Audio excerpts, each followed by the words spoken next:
Bayangkan, kamu sedang berjalan di sebuah lorong panjang. Di sepanjang lorong itu, ada suara-suara yang terus berbisik, menghakimi, meremehkan, membuatmu ragu pada dirimu sendiri. Bayangkan suara itu bukan datang dari dalam kepalamu, melainkan dari orang-orang di sekitarmu. Orang yang setiap kata-katanya menusuk, setiap sikapnya melelahkan, dan setiap kehadirannya membuat energi hidupmu terkuras. Mereka adalah orang toksik, dan mungkin selama ini kamu berpikir bahwa satu-satunya cara menghadapi mereka adalah melawan, membalas, atau membuktikan bahwa kamu lebih benar. Namun bayangkan ini, bagaimana jika justru ketenanganmu adalah senjata paling mematikan bagi mental mereka? Bagaimana jika ketidakpedulianmu adalah pukulan yang tidak bisa mereka hindari? Dan bagaimana jika kamu tidak perlu lelah, tidak perlu marah, tidak perlu membenci untuk membuat orang toksik kehilangan kekuatannya? Hari ini, kita tidak akan membahas cara berteriak, tidak juga cara menjatuhkan. Kita akan membahas 7 cara tenang, dingin, dan elegan yang secara perlahan menghancurkan mental orang toksik tanpa kamu kehilangan harga diri, tanpa kamu kehilangan kedamaian. Dengarkan dengan pelan, resapi dengan tenang, karena ini bukan tentang mereka. Ini tentang kebebasan batinmu. 1. Berhenti memberi reaksi emosional. Orang toksik tidak hidup dari logika, tidak tumbuh dari kebenaran, tidak bertahan dari niat baik. Mereka hidup dari reaksi, dari getaran emosimu, dari perubahan raut wajahmu, dari nada suaramu yang naik, dari dadamu yang sesak, dari pikiranmu yang mulai sibuk memikirkan kata-kata mereka. Saat itu mereka merasa ada, merasa berkuasa, merasa berhasil. Karena bagi orang toksik, melihat orang lain terguncang adalah validasi keberadaan dirinya sendiri. Semakin kamu bereaksi, semakin mereka yakin bahwa mereka punya pengaruh. Semakin kamu membalas, semakin mereka merasa menang. Padahal sesungguhnya setiap reaksi emosionalmu adalah penyerahan kendali. Kamu menyerahkan kemudi hidupmu kepada orang yang bahkan tidak mengerti dirinya sendiri. Stoikisme mengajarkan satu prinsip dasar, bahwa manusia tidak terluka oleh kejadian, tetapi oleh penilaian terhadap kejadian itu sendiri. Ketika kata-kata orang toksik masuk ke kepalamu dan kamu memeliharanya, kamu sedang memperpanjang penderitaan yang seharusnya berhenti di telinga. Reaksi emosional bukan tanda kekuatan. Ia tanda bahwa batas batinmu masih bocor. Orang yang benar-benar kuat tidak tergesa membela diri, tidak sibuk menjelaskan, tidak terburu meluruskan, karena ia tahu bahwa martabat tidak lahir dari persetujuan orang lain. Berhenti bereaksi bukan berarti membiarkan ketidakadilan, melainkan memilih medan pertempuran yang layak. Orang toksik mengajakmu bertarung di lumpur. Semakin kamu bergerak, semakin kotor. Semakin kamu menjelaskan, semakin tenggelam. Diam yang sadar adalah strategi, bukan karena takut, tapi karena paham bahwa tidak semua suara layak dijawab, bahwa tidak semua provokasi pantas diberi energi. Ketika kamu menahan reaksi, ada jeda, dan di jeda itu, kamu kembali berkuasa atas dirimu sendiri. Orang toksik membenci jeda, karena jeda memutus alur permainan mereka. Mereka ingin cepat, ingin spontan, ingin kamu terpancing. Saat kamu lambat, data hening, mental mereka mulai gelisah, karena mereka kehilangan kendali, kehilangan cermin, kehilangan pantulan emosimu, dan tanpa pantulan itu mereka kosong, marah tanpa lawan, kesal tanpa sasaran. Berhenti memberi reaksi emosional adalah proses panjang, bukan sekali jadi. Kamu akan tergoda, kamu akan ingin menjelaskan, kamu akan ingin membalas, tapi setiap kali kamu menahan diri, kamu sedang melatih otot batin, dan otot itu semakin kuat sampai pada titik tertentu. Kata-kata orang toksik hanya terdengar seperti suara angin. 2. Jangan jelaskan dirimu pada orang yang sudah berniat salah paham. Ada perbedaan besar antara orang yang ingin memahami dan orang yang ingin mengalahkan. Orang yang ingin memahami akan mendengar dengan sabar. Orang yang ingin mengalahkan hanya menunggu giliran bicara. Orang toksik tidak datang untuk mencari kebenaran. Mereka datang membawa kesimpulan, lalu mencari pembenaran. Setiap penjelasan yang kamu berikan bukan akan mencerahkan, tetapi akan dijadikan bahan bakar baru. Mereka tidak salah paham. Mereka sengaja paham secara salah, karena dari situlah mereka mendapatkan posisi, kekuasaan, dan rasa unggul. Saat kamu menjelaskan dirimu kepada orang seperti ini, kamu sedang merendahkan dirimu sendiri, seolah nilai dirimu perlu disetujui, seolah kebenaran hidupmu harus lulus uji dari orang yang bahkan tidak jujur pada dirinya sendiri. Stoikisme mengajarkan bahwa reputasi ada di luar kendali kita, dan segala sesuatu yang berada di luar kendali kita tidak layak menyita ketenangan. Orang toksik akan selalu menemukan cara untuk memutar balik ceritamu. Jika kamu baik, mereka bilang pura-pura. Jika kamu diam, mereka bilang sombong. Jika kamu menjauh, mereka bilang kalah. Maka berhentilah menjelaskan, bukan karena kamu salah, tetapi karena permainan itu tidak pernah adil sejak awal. Penjelasan panjang hanya membuatmu lelah, dan kelelahanmu adalah kemenangan mereka. Ketika kamu berhenti menjelaskan, mereka kehabisan amunisi. Karena orang toksik tidak bisa hidup dari fakta. Mereka hidup dari reaksi, dari bantahan, dari pembelaan. Saat kamu tidak lagi membela diri, cerita mereka runtuh dengan sendirinya. Orang yang dewasa tidak perlu diyakinkan. Orang yang jujur akan melihat sendiri. Dan orang toksik akan tetap membencimu apapun yang kamu lakukan. Maka lepaskan kebutuhan untuk dipahami oleh semua orang. Kedewasaan batin dimulai ketika kamu sadar bahwa tidak semua kesalahpahaman perlu diluruskan. Tidak semua tuduhan perlu dibantah, dan tidak semua orang pantas mengetahui versi terbaik dari dirimu. Ketika kamu berhenti menjelaskan, kamu menghemat energi, dan energi itu kembali ke dalam, menjadi ketenangan, menjadi kejernihan, menjadi kendali. Dan di titik itu, orang toksik kehilangan satu hal paling penting, akses ke dalam dirimu. Tanpa akses itu, mereka tidak punya kuasa, tidak punya panggung, tidak punya kepuasan. Yang tersisa hanyalah kebisingan mereka sendiri, dan kamu berjalan pergi dengan tenang. 3. Tetap tenang saat mereka provokatif. Provokasi adalah bahasa utama orang toksik. Ketika mereka kehabisan argumen, mereka menaikkan nada. Ketika mereka kehilangan kendali, mereka menciptakan kekacauan. Tujuan provokasi bukan kebenaran, melainkan reaksi. Mereka ingin melihat perubahan di wajahmu, ingin mendengar getar di suaramu, ingin memastikan bahwa kata-kata mereka berhasil menembus pertahanan batinmu. Ketenangan adalah hal yang paling tidak mereka duga, karena ketenangan membatalkan seluruh strategi mereka. Orang toksik siap menghadapi perlawanan, siap menghadapi kemarahan, siap menghadapi pembelaan, tetapi mereka tidak siap menghadapi seseorang yang tetap stabil di tengah badai. Ketika kamu tenang saat diprovokasi, kamu memaksa mereka berhadapan dengan diri mereka sendiri. Dan itulah hal yang paling mereka hindari. Stoikisme mengajarkan bahwa ketenangan bukanlah ketiadaan emosi, melainkan penguasaan atas emosi. Marah itu manusiawi. Tetapi membiarkan kemarahan mengendalikan tindakan adalah kelemahan. Orang toksik hidup dari momen ketika kamu kehilangan kendali. Karena pada saat itu mereka merasa lebih unggul, lebih berkuasa, lebih hidup. Saat kamu tetap tenang, sistem mereka runtuh. Provokasi tanpa hasil berubah menjadi frustrasi.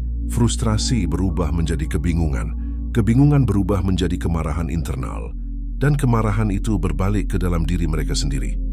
Ketenanganmu adalah cermin. Semakin tenang kamu, semakin jelas mereka melihat kekacauan batin mereka sendiri. Banyak orang salah paham, mengira bahwa tenang berarti membiarkan diri diinjak. Padahal tenang adalah posisi tertinggi, karena hanya orang yang berkuasa atas dirinya sendiri yang mampu tidak bereaksi. Ketika kamu menahan respon impulsif, kamu menciptakan jarak, dan di jarak itu kamu berpikir jernih. Orang toksik membenci kejernihan, karena kejernihan membuat kebohongan terlihat jelas. Provokasi adalah undangan, dan kamu selalu punya hak untuk menolak undangan. Setiap kali kamu menolak terpancing, kamu sedang membangun benteng batin, sedikit demi sedikit, hari demi hari, sampai pada titik di mana provokasi tidak lagi terasa seperti ancaman, melainkan seperti kebisingan jauh yang tidak relevan. Dan pada saat itu, orang toksik mulai menyerah, bukan karena kamu menyerang, tetapi karena kamu tidak lagi bisa digerakkan. 4. Tingkatkan hidupmu, bukan argumenmu. Tidak ada kemenangan sejati dalam berdebat dengan orang toksik, karena bahkan jika kamu benar, kamu tetap lelah, dan kelelahanmu adalah keuntungan mereka. Orang toksik tidak takut pada kata-kata. Mereka takut pada perubahan nyata. pada pertumbuhan diam-diam, pada hidup yang terus melaju tanpa mereka. Meningkatkan hidupmu bukan tentang pamer, bukan tentang pembuktian, tetapi tentang fokus. Fokus pada apa yang bisa kamu kendalikan, pikiranmu, kebiasaanmu, arah hidupmu. Saat kamu sibuk bertumbuh, kamu tidak punya waktu untuk konflik yang tidak perlu. Dan ketidakterlibatan itu terasa seperti penghinaan bagi orang toksik, karena mereka ingin menjadi pusat perhatian, ingin menjadi sebab emosimu berubah. Stoikisme mengajarkan bahwa hidup yang selaras dengan nilai adalah bentuk perlawanan tertinggi. Ketika hidupmu membaik, mentalmu lebih stabil, reaksimu lebih dewasa. Orang toksik kehilangan peran, mereka tidak lagi penting. Dan bagi mereka, tidak dianggap adalah hukuman paling menyakitkan. Meningkatkan hidupmu berarti memperbaiki kualitas pikiran, memilih lingkungan yang sehat, menjaga tubuh, menata rutinitas, dan membangun tujuan. Semua itu terlihat biasa, namun dampaknya menghancurkan bagi orang toksik. Karena mereka berharap kamu terjebak di lingkaran yang sama, berharap kamu stagnan, berharap kamu terus bereaksi. Saat kamu naik level, mereka tertinggal. Dan jarak itu membuat mereka gelisah. Bukan karena kamu menyerang, tetapi karena kamu tidak lagi bisa dijangkau. Hidup yang tertata adalah tamparan sunyi. Kebahagiaan yang tenang adalah teriakan tanpa suara. Orang toksik ingin melihatmu gagal, ingin melihatmu ragu, ingin melihatmu hancur. Tetapi yang mereka lihat justru konsistensi, ketenangan, dan kemajuan kecil yang terus berulang. Itu cukup untuk mematahkan mental mereka, karena tidak ada tempat bagi mereka di hidup yang sehat. Pada akhirnya, argumen akan dilupakan, kata-kata akan hilang, tetapi hidup yang meningkat akan terus berjalan. Dan ketika kamu fokus membangun hidup, orang toksik hanya menjadi latar belakang, suara samar dari masa lalu yang tidak lagi punya kuasa. 5. Pasang batas tanpa perlu penjelasan panjang. Batas adalah pernyataan paling jujur tentang seberapa besar kamu menghargai dirimu sendiri. Orang toksik membenci batas karena batas menghentikan akses. Dan tanpa akses mereka tidak punya pengaruh. Selama ini banyak orang lelah bukan karena terlalu lemah, tetapi karena terlalu terbuka pada orang yang salah. Memasang batas bukan tindakan agresif, melainkan tindakan sadar. Kamu tidak sedang menghukum siapapun, kamu sedang melindungi dirimu. Orang toksik akan memprotes batas, akan menyebutmu berubah, dingin, egois, karena bagi mereka batas terasa seperti penolakan, padahal batas adalah kebutuhan. Tidak semua orang berhak masuk ke ruang batinmu. Tidak semua orang pantas tahu isi kepalamu. Ketika kamu memasang batas tanpa penjelasan panjang, kamu memutus satu kebiasaan lama. Kebiasaan membuktikan diri. Kebiasaan mencari pengertian dari orang yang tidak berniat memahami. Penjelasan panjang memberi celah, dan setiap celah akan dimanfaatkan. Orang toksik membaca penjelasanmu bukan untuk mengerti, tetapi untuk mencari kelemahan. Batas yang singkat, tegas, dan tenang jauh lebih kuat, karena ia tidak bisa diperdebatkan. Stoikisme mengajarkan bahwa hidup yang baik membutuhkan disiplin, dan disiplin selalu memiliki batas. Tanpa batas, hidup bocor kemana-mana. Energimu habis untuk konflik yang tidak menghasilkan apa-apa. Ketika batasmu jelas, mentalmu stabil. Dan stabilitas itu membuat orang toksik frustrasi, karena mereka terbiasa mendorong, menekan, melanggar. Batas adalah tembok sunyi, tidak berisik, tidak emosional, tapi kokoh. Dan setiap kali orang toksik menabraknya, mereka merasakan penolakan tanpa drama. Lama-kelamaan, mereka menjauh, bukan karena kamu mengusir, tetapi karena mereka tidak lagi mendapat apa yang mereka cari. 6. Jangan berusaha mengubah mereka. Keinginan untuk mengubah orang toksik sering disamarkan sebagai empati, sebagai kesabaran, sebagai niat baik. Padahal di balik itu sering tersembunyi kelelahan batin. Kamu berharap jika mereka berubah, hidupmu akan lebih tenang. Namun harapan itu membuatmu terikat. Orang toksik jarang berubah karena mereka tidak melihat masalah pada dirinya. Mereka justru merasa dunia yang salah. Ketika kamu berusaha mengubah mereka, kamu sedang memikul tanggung jawab yang bukan milikmu. Stoikisme mengajarkan pemisahan yang jelas antara apa yang berada dalam kendalimu dan apa yang tidak. Perilaku orang lain bukan wilayahmu. Reaksi dan pilihanmu adalah wilayahmu. Semakin kamu berusaha menyelamatkan orang toksik, semakin kamu tenggelam bersama mereka, karena mereka tidak ingin diselamatkan. Mereka ingin ditemani dalam kekacauan. Melepaskan keinginan untuk mengubah mereka adalah tindakan dewasa, bukan menyerah, tetapi sadar batas. Kamu berhenti berharap, berhenti menunggu, berhenti menunda kebahagiaan dengan syarat perubahan orang lain. Dan pada saat itu, ikatan emosional melemah. Orang toksik kehilangan satu hal penting, peran sebagai pusat perhatian.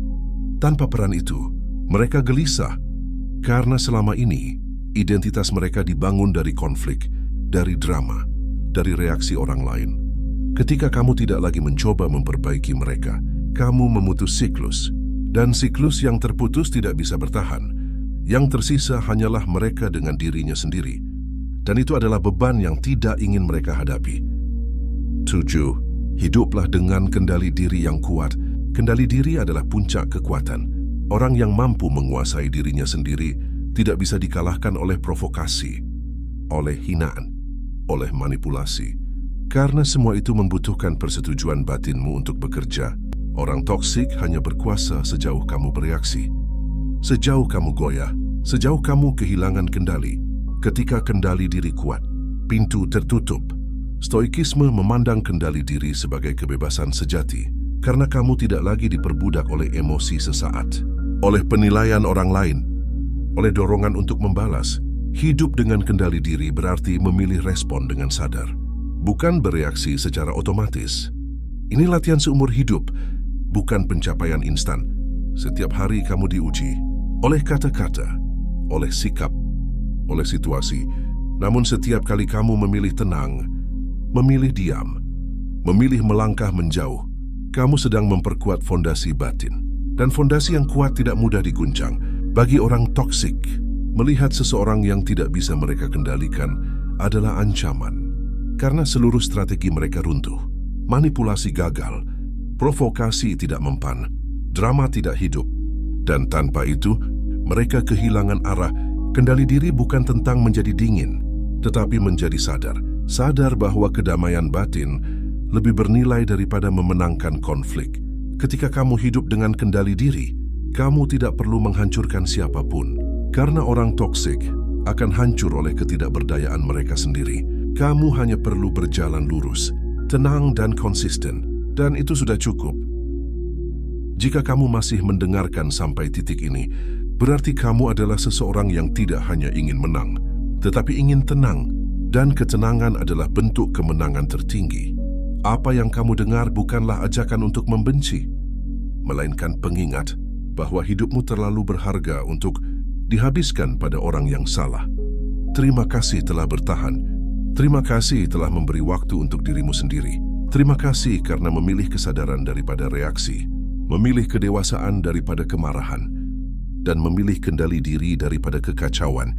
Semoga setelah ini, langkahmu lebih ringan, pikiranmu lebih jernih, dan batasmu lebih kuat.